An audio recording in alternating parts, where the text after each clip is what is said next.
Congratulations on the win. How are you feeling? Thank you. I feel pretty good. It's been a long year off, so to kind of just get back out there, shake that off, I mean, nothing better. Yeah, I mean, we were hearing on the broadcast, it seemed like you were really sick. I was wondering if you could kind of elaborate on what happened exactly. Yeah, so I was actually scheduled to fight Pannie June 12th pay-per-view card, and in April I ended up getting COVID. I coach high school gymnastics, and I think from just being around the athletes there, I ended up catching a really bad case, and it kind of just knocked me on my butt. It was pretty scary, honestly. I ended up in the hospital twice. I was on oxygen. I was on steroids for my heart and my lungs, and the migraine was just one of a kind. It was pain that was like going down my spine. They had no answers for me, so it was kind of one of those things to where you had to truly rest. And I remember laying in bed one night, and I was just like, "This can't be it," because I really felt like my body was just shutting down on me, and that was going to be the end of it. So it sounds like, not only were you not even thinking about fighting, you were thinking about, your life. Absolutely. I mean, fighting is a part of me, but it's not who I am. And at the end of the day, that was kind of one of those moments to where it gave you like a real life reality check. Taught me to be a lot more grateful for things. I've always been grateful. I've always felt blessed, but now it just kind of put things into a different perspective. And I feel like I just handle life in a completely different way now. Just kind of appreciate the little things, like have fun with things. This fight was really weird because I told my coaches I used to let my emotions get the best of me. And before even walking out to that octagon, sometimes I would turn my opponents into like this freaking invincible person and take away from myself. And it was just always so much emotion surrounding that. And now coming out here in this fight, like it was just after experiencing that fear that I had from feeling like there wasn't going to be a tomorrow to this, like this truly is fun. And I just felt like calm as can be. I felt like that first round was definitely getting out there and like, oh shit, here we are again. This is what it feels like. Like I've missed this, but then at the same time, it was like a little flat, shaking off that rust. Was it different for you? You think, you were talking about rust, but do you think maybe any of that was lingering COVID effects? Because we've heard some fighters say that they feel like it is, some say nothing. For a while, getting back into training, I had to really slow it down. The fatigue for me was one of a kind. It didn't matter what I did. I can like throw a couple punches, and it felt like I ran 12 miles, and then I'd have to sit down. So getting back into training, this camp was about a 12-week camp. And the first half of it was just trying to get my body past all those lingering COVID effects. I haven't really felt like I've had any since then. I actually feel like I'm in the best shape that I've been mentally, physically, and emotionally in a very, very long time. And, you hear fans often say, when fighters get COVID, that, they're athletes. Well, why is it affecting them this way? Is there anything that you think maybe people don't realize having gone through it now? I think that a lot of people, like, it's just kind of one of those things where it hits everybody so different. And I mean, there really are no answers to it. But the thing that I learned through it, and with my family and my close friends who are getting sick and stuff, it's just the key to it is just rest. And, to kind of take it serious. I mean, I'm a young athlete and I'm the healthiest in my family. And to see how it knocked me down, like, I was one of those people who was just like, okay, if I get sick, I'll go sweat it out or do something, kind of work past it how I always did with a cold. And no, that wasn't the case. So I had to learn how to like really slow down and find that patience, relax, recover. And, that taught me a lot, especially when it came into training too. It's not about the quantity that you're getting, but it's about the quality. So even throughout this camp, like if I needed some days that was just maybe one training, or if I needed to take that day off to kind of let my body relax, like that was super important. But like I said, I mean, it all tied together. So mentally, physically, emotionally, like it all just came in one. And having been out for so long, how soon do you want to get back in there? Do you want to take a rest? Do you want to, to figure that out? No, this has been the longest year off. It was an extremely frustrating year. And then to kind of have, it just feels like it's been one setback after another for a couple years now. And then the whole USADA situation. But now that everything's passed, like I wanted to get out there and come and perform, and I'm healthy. So, I want to at least enjoy myself for a week or two. And then I want another fight before the end of the year. Do you have an opponent in mind? Anybody who's in the top 10. Before I got suspended, I was ranked number 4. It's going to be interesting to see where they place me back at, which is frustrating because I've always busted my ass to get to where I'm at. But you know what? It's a clean slate. Here we are. And my goal is the world title shot again. So anybody above me, that's going to get me there. Where do you think you deserve to be ranked? I deserve to be put back in number 4, work my way back up. Thank you. Thank you. Is there a part, sometimes we hear about people who go through traumatic life events where now this part of your career is going to be a gift because for a moment there you thought you weren't going to have it at all. Are you looking forward to this part where you mentioned about taking some of the pressure off yourself inside in the change rooms and stuff? Are you looking forward to going? Absolutely. I feel like I said, at the end of the day, I always tell, being a high school coach, I always tell everybody just go out there and have fun. And, for a while, I wasn't practicing what I was preaching and I wasn't having fun. I was putting so much pressure, or I was turning it into such a big situation and kind of like giving myself all this unnecessary stress. And now, this is a blessing. I'm grateful to be here.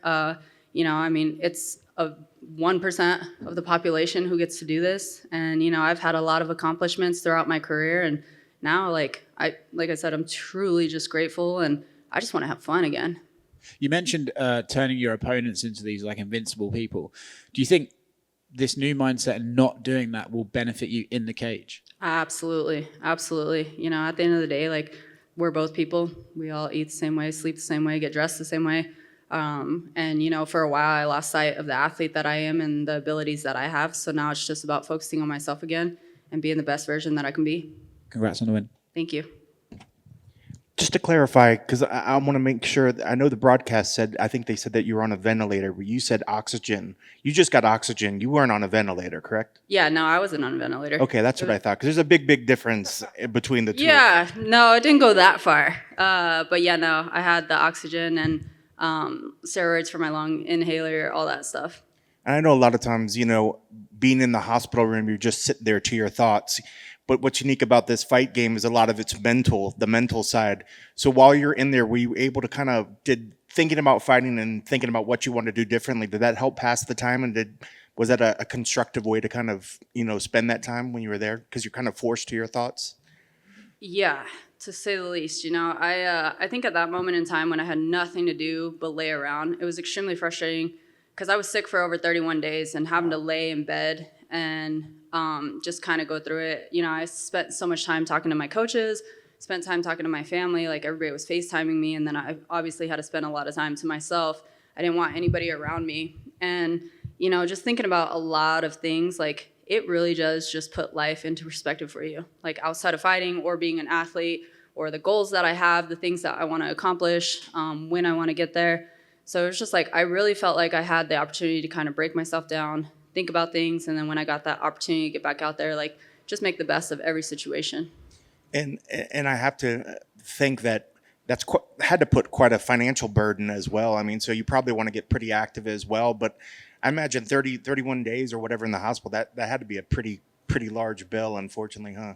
Well, I wasn't in the hospital for 31 days. I had COVID for 31 days. But, I had the bills and stuff. But, I'm thankful for UFC. I called them, obviously, because I was scheduled for a fight and told them what was going on and stuff. And, they stood behind me and they helped take care of me with everything, too. So I'm super grateful for Dana and Hunter and the organization for always being there for me.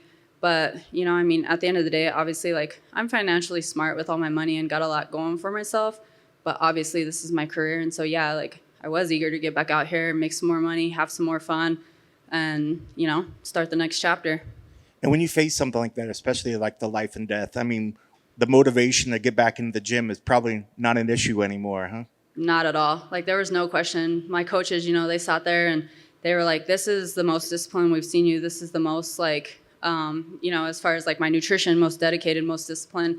And it's because it was just easy. It was just a frame of mind. And it was those moments when it was a struggle, I just thought about the other things I've been through or the struggles that people really have in life. And it's I'm blessed, I'm grateful for this. So sacrifice now the little things that I have to do to get to where I want to be. And that's exactly what I did. This fight camp was it was fun. I was super disciplined from day one. The chance that I had to get out of bed and actually get back into the gym, we took it extremely slow. But every day was just fun for me. And there were some days, it gets tough, you get worn out, but at the end of the day, I just reminded myself why I was there and the fact that I get to have fun. And I'm blessed with this, so that's what I focused on. What was the game plan for her coming in? For one, to go out there and have fun, to be myself, to let my hands go, just to believe in my skills. Obviously, I don't think any of us expected, including myself, but when you're out there in the fight, things happen. I didn't expect her to clinch with me as much. and for us to spend so much time up against the cage. But that's the fight game for you.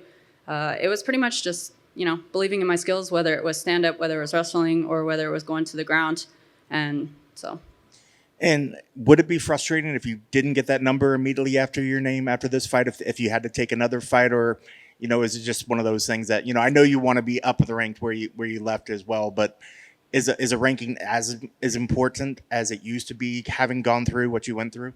It's not, I feel like, for one, I've always worked to get to where I am, and I'm super proud every time I look back at those things and whatnot. I'm like, oh, hey, I'm fourth in the world. Oh, hey, I did this. I made history in this way. Those are cool things to have under your belt, but at the end of the day, it doesn't matter. It doesn't matter if you're the champion. It doesn't matter if you're ranked 50.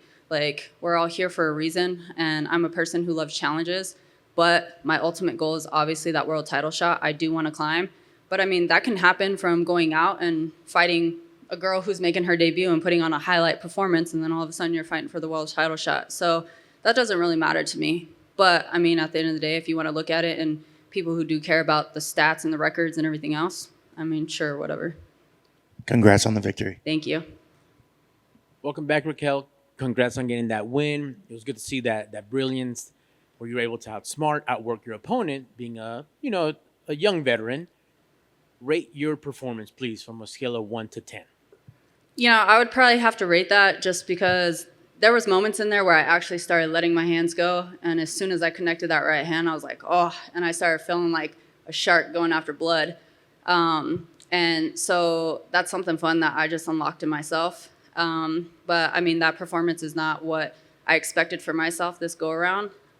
So I'd probably I'll be graceful to myself. So I'll give myself 5. Understood. And lastly, her coach went on social media and said, we can't get a fight. Nobody wants to see us in the cage. Nobody wants to step in the octagon. I'm sure a Holly Holm rematch will move you right back up the ladder, and she's looking for an opponent. Just throwing that out there. You know what? I would actually love, I don't give a shit about that second fight between me and Holly. That was not a fight. And that was extremely frustrating to be on such a big card, the co-main event. And for her to go out there, you know what? At the end of the day, she won. Congratulations. But the fact that she can put on a performance and just hug me with everything that she freaking had, and that was frustrating. Holly's bigger than me. And for her to use that leverage and trying to get out of there, that shit was annoying. But at the end of the day, that fight's erased in my mind. We had a very controversial first fight with that decision, and I would absolutely love to fight a third fight. Absolutely, 100%. All right, thank you. Welcome back. Thank you.